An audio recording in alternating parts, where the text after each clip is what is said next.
The tariff delusion: how Trump's trade war is quietly bleeding the American economy. Imagine being told your house is burning down, but the person yelling is the one holding the match. That's what's happening right now with Donald Trump's latest economic meltdown. As prices rise, inflation surges, and trade partners recoil, Trump has found a scapegoat: the courts. But the truth, the crisis he warns about, is the one he's creating.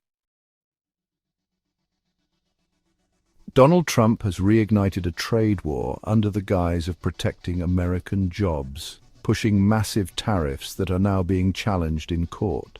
His response? A full-blown meltdown on Truth Social, claiming that without the power to unilaterally impose tariffs, other countries will hold our nation hostage and cause the economic ruination of the United States of America. This video will unpack that claim and prove why it's not only historically inaccurate and economically misleading, but also a self-inflicted wound. We'll walk through what tariffs actually are, how they work in real-world economics, what the courts have ruled so far, and how these policies are already hammering the average American household. You'll see examples, calculations, and expert assessments that show how this trade policy is doing the very damage Trump blames others for. Let's dive into the basics and legal reality of tariffs. Tariffs are often misunderstood, so it's important to set the record straight. Trump has repeatedly claimed that tariffs are a tax on foreign countries, but that's simply false. What is a tariff? A tariff is a tax on imported goods. It's paid not by the exporting country, like China, but by the importing business in the United States. These American businesses, whether it's Walmart or a small auto parts distributor, must either absorb that cost, cutting into profit margins, or pass it along to consumers via higher prices.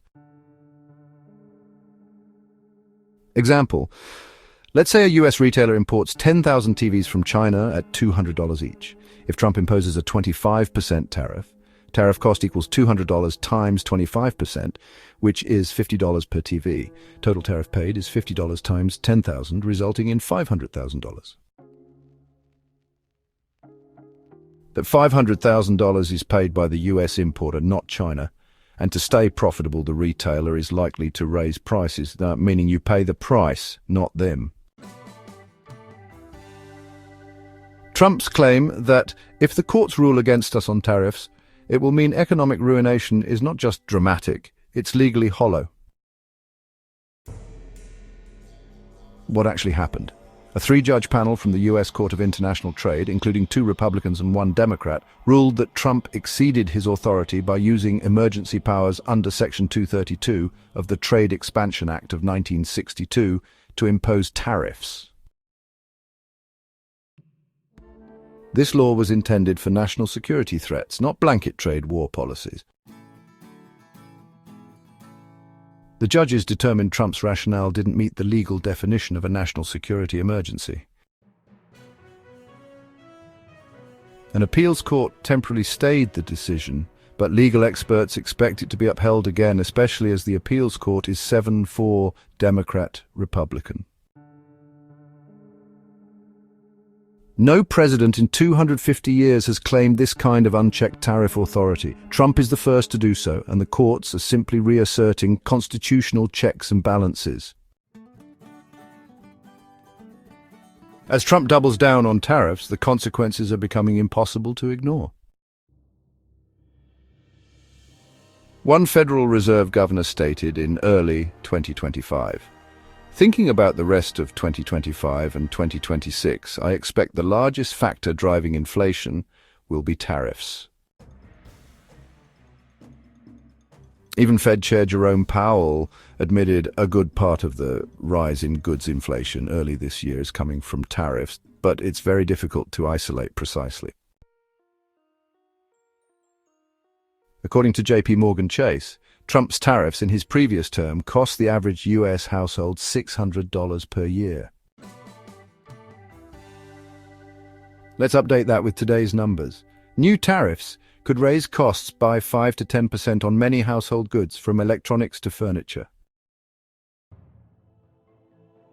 For a household that spends $25,000 a year on consumer goods, that's $1,250 to $2,500 more in annual expenses. And contrary to Trump's claim that companies like Walmart should eat the tariffs, he also admits that Walmart raised prices, proving that US companies, not China, are bearing the cost.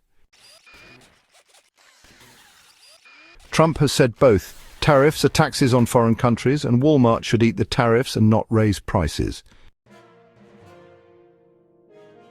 But if foreign countries pay, why would Walmart need to eat anything? The answer: he knows US companies and consumers are footing the bill.